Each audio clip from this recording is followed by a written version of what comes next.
Hey guys, it's Albert with GSA Motor Mechanics. I'm over here checking out this 2011 Ford Ranger 2.3 liter, swapping out the alternator.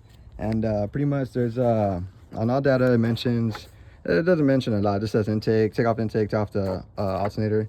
And a lot of these alternators are on the top, and it's like real easy.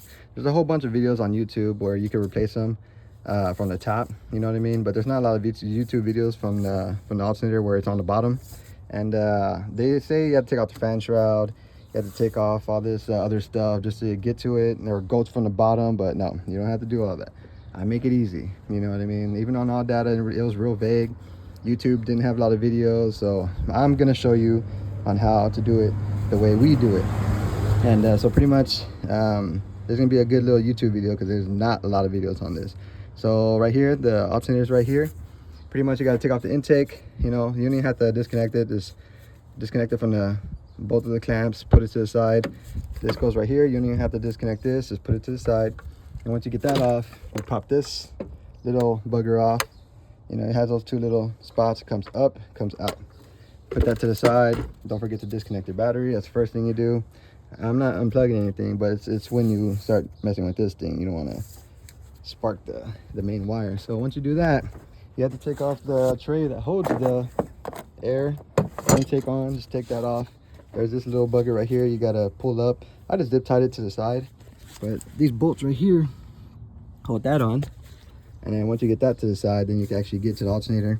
You actually from here, you just go ahead and loosen up the dang belt. I'm trying to focus. So loosen up the belt, and then once you get that off, take off the two bolts, and then you could wiggle it out to the side. And once you get to the side, turn it around because the bolt and the connector face down to the back. So you just turn it around, and this little tab, you push this tab and pull it out.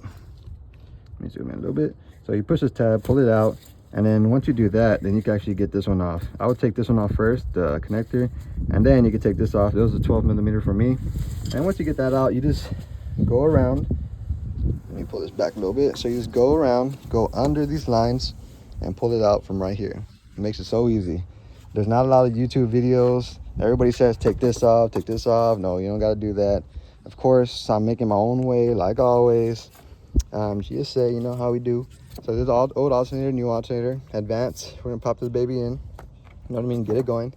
But yeah, I just wanted to show you a little video. There's a 2011. There's definitely two different ways. There are two different alternators. One on top, one on bottom. Of course, there's a whole bunch of videos for the ones on top because it makes it easy.